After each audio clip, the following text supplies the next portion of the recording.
It's Kang's Day here on Old Man Squad Fantasy Basketball. Hello, everybody. I am Dan Vespris, and what the hell is today? It's Wednesday. We're past the midpoint of July. Actually, I think it's like halfway through today is the midpoint of July. We are closing in. We're closing in on leagues opening again. That's usually like this first, second week of August. Can't believe how tight we are to that. Like, rate, and subscribe. You guys know how that part at the beginning of the show works. That's how we continue to grow this network. It's how we continue to churn out content that the goal, of course, is to remain free forever. Managed to do that for over a year now. So that's cool. And that is because, again, continued growth, hits, people watching ads, all that good stuff. So subscribe, rate, all that, whatever. Find me on Twitter at Dan Vespris. Let's get going. Here's your Kings roster. The best way to display this on YouTube. I guess it's going to be like that. That's fine. The Kings last year were 40-42. They were a disappointment, fired their head coach, who's now the head coach of the New York Knicks. And as far as the offseason goes, if you want to call it big change that they made, was bringing in Dennis Schröder. And we'll talk about him later in the program. There are about 7 players on the Kings that I want to discuss on today's podcast. So we'll just dive straight into that. And we'll begin with the easiest selection on the Kings, and that is Domantas Sabonis. A pillar of consistency at this point. He has been shown to be very durable. You can see the games played total throughout his career has been very good. In terms of total games missed, 1. That was he wasn't playing huge minutes yet. Then went to Indiana, missed 8 games again, 10 games each of the 2 COVID seasons. Got traded the following year, and in that one he missed 20 games, which is a little bit unusual for him. Then 3, then 0, and then a dozen this last year, which again was very much on the high side. But overall, his numbers have been about as steady as they come at this point. He's scored almost exactly 19 points a game for 5 years in a row now, which is pretty crazy. He's been at 58, 56, 62, 59, 59 field goal percent. Free throw has been right around 74, 75, but for 1 year in there where it was a little bit lower. The assists have been very good for him. Last year was kind of an insane year where he had 8.2. This most recent season, he was back down at 6. Somewhere in between those is probably where it likely ends at the end of it all. Minutes have been very consistent. And when you got a player who's consistent like that, it's pretty easy to know where to draft them. Sabonis this year was number 19 on a per-game basis. Steals and blocks were a little bit lower. Rebounds were a little bit higher. It's, everything sort of balances out with him. He's Thanos holding the blade on his finger. All things in balance. So we'll keep this one brief. Domantas Sabonis, I would say mid-second rounder, but with all the injuries at the top of the board, probably an early second rounder for the second round per game production and the better than average durability. Don't hesitate to take him really anywhere from about pick 11 on with how bad some of the board gets. I don't think I'd want to target him there, but in terms of are you trying to build around this guy? He gives you a very firm start in rebounds, assists, and field goal percent. You'd like to get probably a third really strong category out of your first round pick, but in terms of a second rounder, Sabonis is like the prototype for what you'd want there. So we don't have to spend too much time on him because he's pretty damn consistent. And this next player is also relatively consistent. That's Zach LaVine. And we'll tell you about Zach LaVine after we remind you of our buddies over at Bet Online, which continues to be your number one source for sports betting action. You got baseball in full swing, football futures coming up, UFC, tennis, soccer, and Bet Online with all of that, and obviously more as the year rolls back around. Oh, WNBA also going on right now. Almost forgot about the dub. Latest odds, news, scores, sports wagering info, and live in-game betting. All of that available over at Bet Online. And if you're bored during the 2 hours a day where there are no games going that you can't bet on live, head to the Bet Online Casino play some of the top Vegas-style games on the interwebs, including poker and a live casino. Also, last note, head to the website today. Head to BetOnline. Take advantage of their industry-leading VIP program with level-up bonuses, weekly cash boosts as well. BetOnline, the game starts here. Let's talk Zach LaVine. That's, I think, the Hebrew pronunciation. Not accurate. Also a very consistent basketball player. LaVine is a high field goal percent, good free throw percent, shooting guard, which comes back to one thing we talked about on yesterday's show, which was basically like, what is the shooting guard stat set and why is it so hard to have fantasy value? Well, it's because when you're only good at scoring and threes and free throw percent, you need that extra thing. And Zach LaVine has that, which is, for him, field goal percent. He doesn't do much defensively. He doesn't rebound all that much, even less so once he came to Sacramento, because they had a guy like Domantas Sabonis just hoovering every rebound on earth in the middle, and just like generally a better rebounding team for him to be on. But you get the high field goal percent with three-pointers. That's a pretty useful combination, because normally when you're trying to take care of your threes need, you often have to suffer in field goal percent. And LaVine was hitting 3 threes a ball game this last year with 51% from the field. He was probably a bit over his skis in that he shot 45% from downtown, both in Chicago and in Sacramento. And that's just not a number that players sustain for more than typically a year. Don't get me wrong, he's a good three-point shooter, 39% for his career. So like a 39, 40, a 41, all of that stuff is well within reach for him. But 45 is pretty crazy, and it was a lot of them. So I would expect the field goal percent to probably take a slight downtick for LaVine this coming year. But you could also argue that rebounds and steals maybe tick back up a little bit for him. It's hard to know exactly, but he was number 67 in 9-cat this last year. The 2.8 turnovers kind of sagging his rank a little bit. He's a 50 to 60 range guy. Again, a little bit better in 8-cat than 9-cat, number 54 in 8 category leagues this last year. And he's a guy that, again, like, he had some durability stuff earlier in his career, but that's largely been taken care of. Trying to think back to what was the season that he missed? It's been a while. I don't know. If you just go back the last handful of years, he played, he missed 15 in 2021, 5 in 2022. Last season when he got traded, he missed 15. Oh, no, sorry. That was 2023 was the year that he was hurt for most of the season. This past year, he only missed 8. That was the trade season. So, again, by most accounts, more durable than he gets credit for. He's not like Sabonis, where he's out there and he's, fighting to play 90+% of his team's games every year, but he got to 90% this last year, and he's done it before. So I wouldn't say, LaVine is definitely going to miss 12, 15 games. I think there's a chance he misses, 7, 8, 9, or 10 or something like that. So a pretty safe pick, Zach LaVine, just like Sabonis, a safe pick, but not in the same part of the draft. Sabonis, you'll be getting somewhere, between 11 and 20. LaVine, you're probably going to be getting somewhere between 45 and 60. And both of those guys are totally fine where they're going to probably go in drafts. Next player on the list is Demar DeRozan, who is also a relatively safe pick, but aging. So there's the side of DeMar that you don't get with Sabonis and with LaVine, which is, yes, there's been a lot of consistency, but DeRozan was born in the 80s. Which, as someone who was also born in the 80s, early 80s, DeMar at the very, very, very tail end of the decade, that means he's getting old.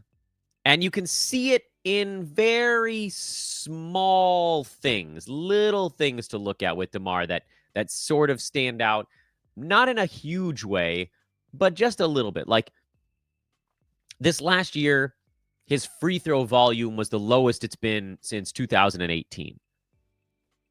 Does he not want to go to the rim quite as often? Possibly.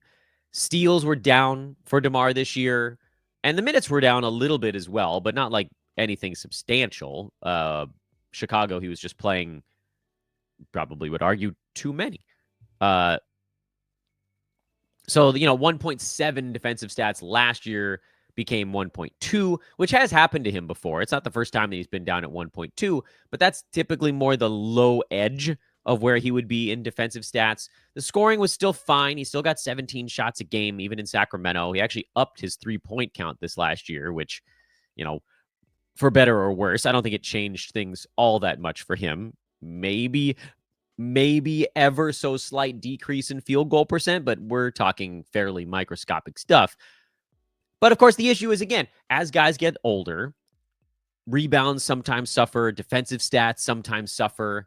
You see little things. And so at the end of it all, DeMar ended up as the number 70 player in 9-cat, which is well behind what we've been accustomed to him turning. The assists being down, that's more likely a byproduct of not being one of the primary ball handlers with Sacramento. I mean, not like he was an afterthought there, but Chicago, it was more like, oh, Zach LaVine, DeMar, you guys split this team. In Sacramento, it was Domantas Sabonis, De'Aaron Fox, and then DeMar, you're behind those guys. Fox got traded. Zach LaVine came in. You could probably say DeMar is more like on par with LaVine, but he's still not a 1B anymore. He's at best a 2B on this team.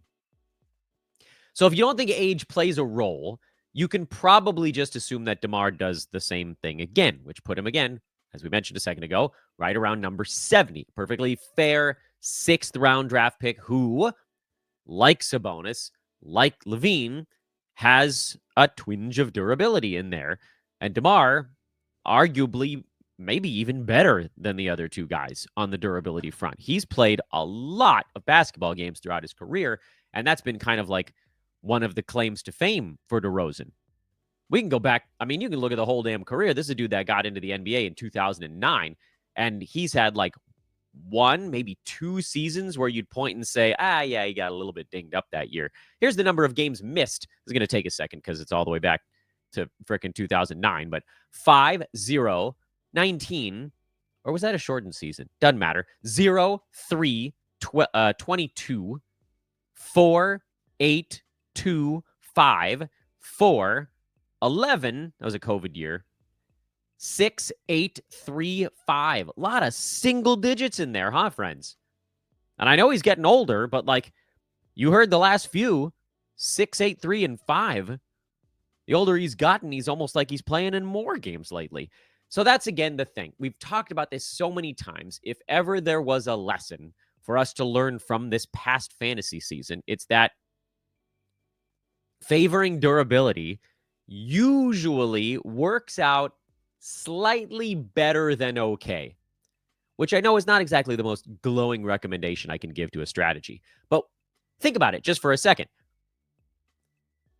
Well, DeMar, after this past year, he's probably somebody that's going to go in the 6th round. I bet Zach LaVine goes in the 5th and DeMar goes in the 6th. But despite the fact that neither one of those guys probably hits their ADP per game, both of those guys have a very, very good shot to beat their ADP by totals. And it does still matter when we're not talking about the later guys. DeMar was number 40 by totals this year. LaVine was number 48 by totals this last year. Domantas Sabonis, oddly enough, was actually slightly lower than his per game. It's one of the rare times that he didn't get a totals bump because he missed a dozen games. But it didn't change things all that much. But DeMar was 30 slots ahead of his per game because of durability. Zach LaVine was like 15 slots ahead of his per game because of durability.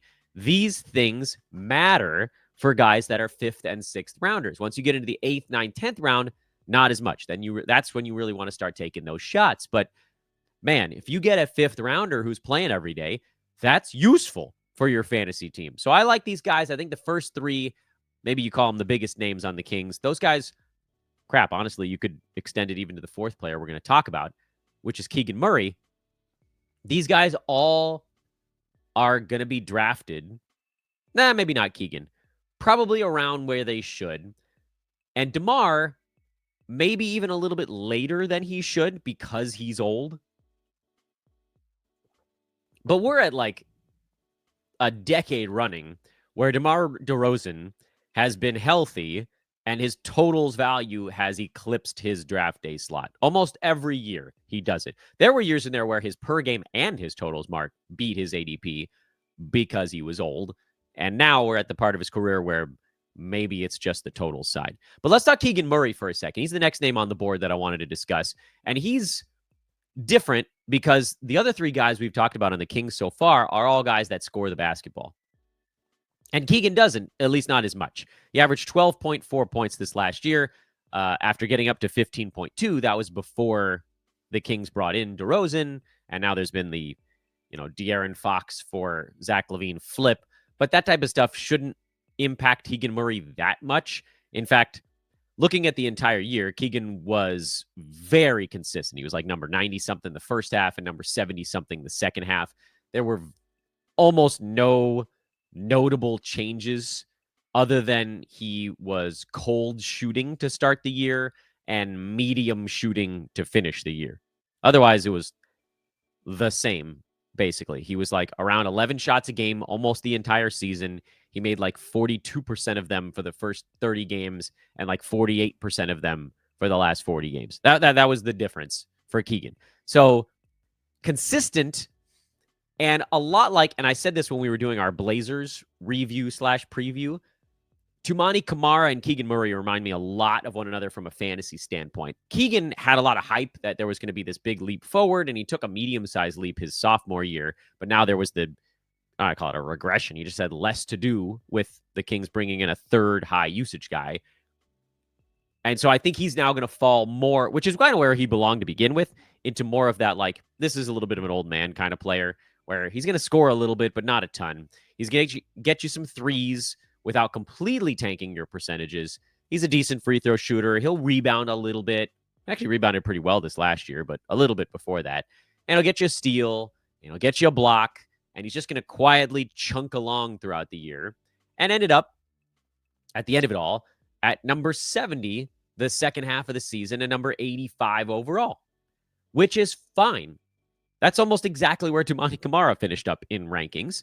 But like the three Kings we've talked about already, Keegan Murray played in 76 ball games this year. But it's a little bit of a different handicap for him.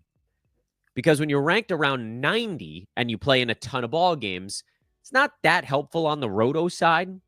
It's still helpful in head-to-head. Make no mistake, because zeros kill you in head-to-head. So almost any durability you can find is somewhat useful in a head-to-head league. Not as useful as like getting a big leaper that you draft around 95. You're looking for a guy that could be, top 60, top 65 per game, and you didn't get that out of him. But by totals this year, Keegan Murray was number 55. That's useful in head-to-head. Only missing 6 games over an entire 20-ish, odd, more, whatever fantasy season. That's a big deal. He's going to give you, when he has a 4-game week, he's going to get you 4 steals, 4 blocks, 8 threes, 20-something rebounds, whatever. You can rely on that. That 0 is what punches you in the face.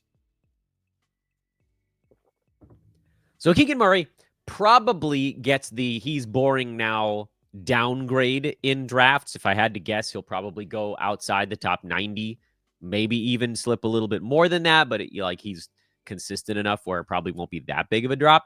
And he's a guy of all these Kings, like, honestly, I would target all 4 Kings that I've talked about so far because they are consistent. Keegan's probably going to be the easiest to end up with. DeMar, probably the second easiest because they're the boring two. And then Sabonis is the guy you'd almost definitely want to target relatively early because second rounds get weird and also because there's so many guys that are hurt at the top of the board this season. Let's get into the slightly more fringy Kings, and I want to talk about their newest acquisition, Dennis Schröder.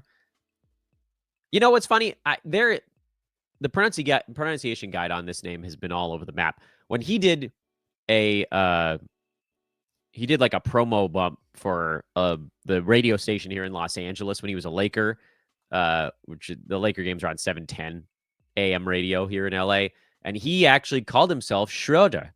So I think we might be saying it wrong. It might be Dennis Schröder. Either way, we'll call him Dennis. Dennis from Germany, from Braunschweig.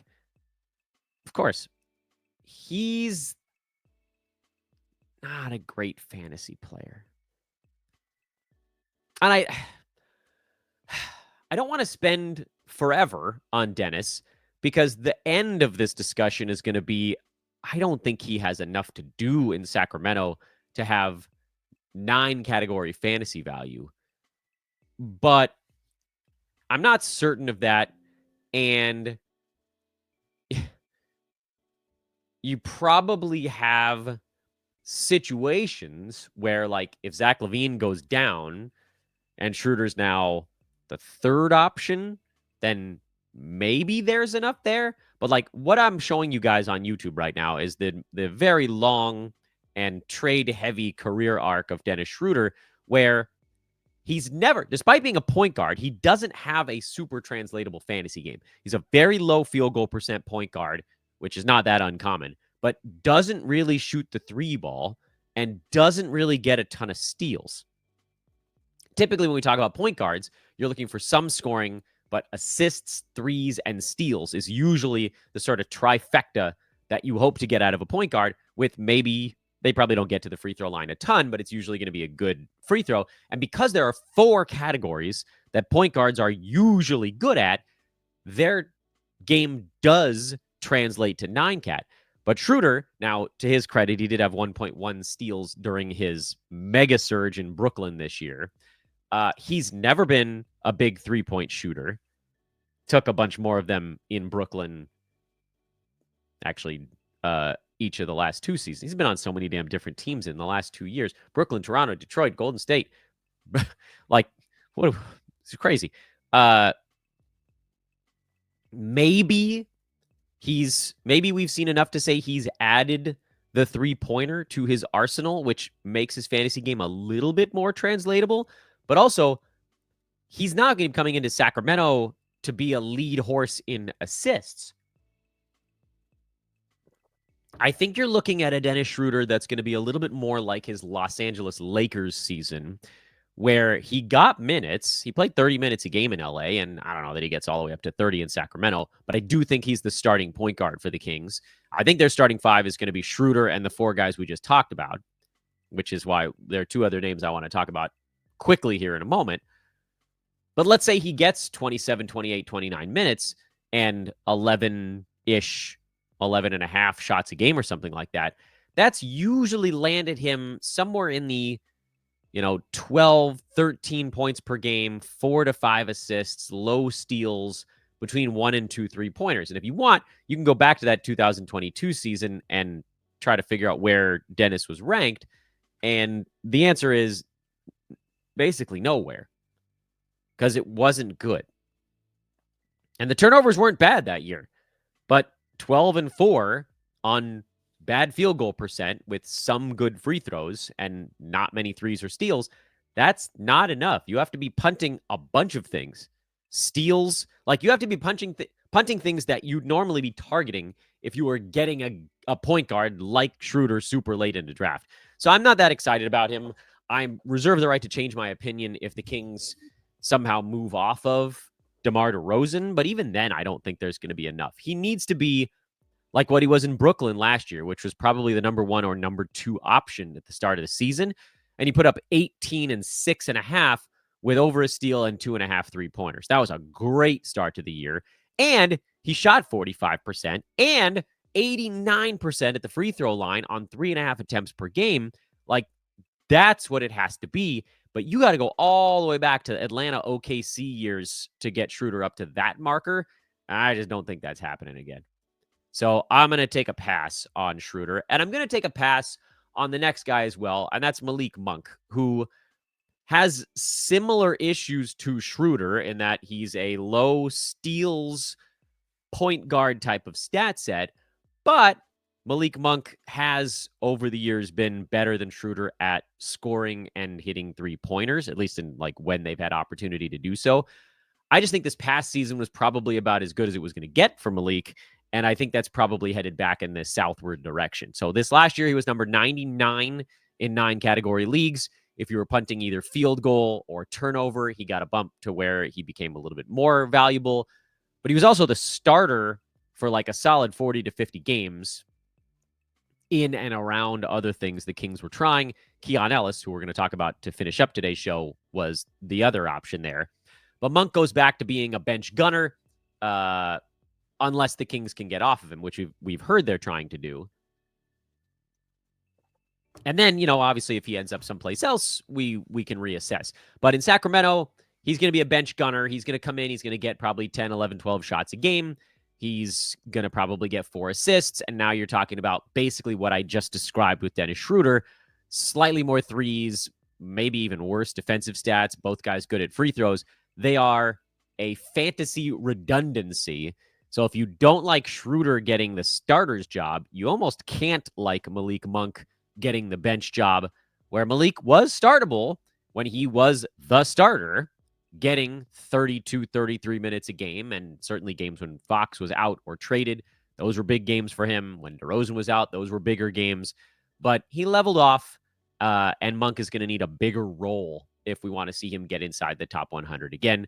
And finally, the last name on the list was a name that I was hoping was setting himself up for a breakout campaign. I no longer think that's the case, and that is Keon Ellis. The Dennis Schröder signing ruins my plan here. Keon was number 100 this last year, but he started down the stretch. Second half of the year, he was number 71. Final month when he was in the starting 5 a lot more, he was number 62. And he did it on the Alex Caruso fantasy bandwagon, which was 9 points, 3 rebounds, and 2 assists. Absolute crap in the 3 most popular fantasy categories, but 2 threes a game, 2 steals, almost a block, 51% from the field over that stretch, 82 at the free throw line, and low turnovers. He was good at the 6 categories that people don't like to pay attention to. He was awful at the 3 that people do. But that was in 29 minutes a game. And now with Schröder and Monk and Ellis all basically fighting for the same stuff, plus, backup minutes at the other spots on the floor, there's almost no way Keon gets above 25 minutes a game as the Kings are currently constructed. That's not enough for him. 25 gets him into steals specialist territory, where he might nuzzle the top 109 cat. But a lot of that was going to be because he'll be at like 0.8 turnovers a game.